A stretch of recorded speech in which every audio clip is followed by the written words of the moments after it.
सूरह ज़ुमर आयत नंबर 49 से 52 तक का तर्जुमा।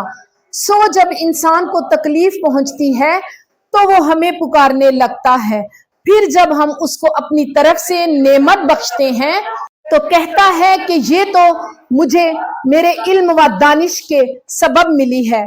नहीं, बल्कि वो आजमाइश है, मगर उनमें से अक्सर नहीं जानते।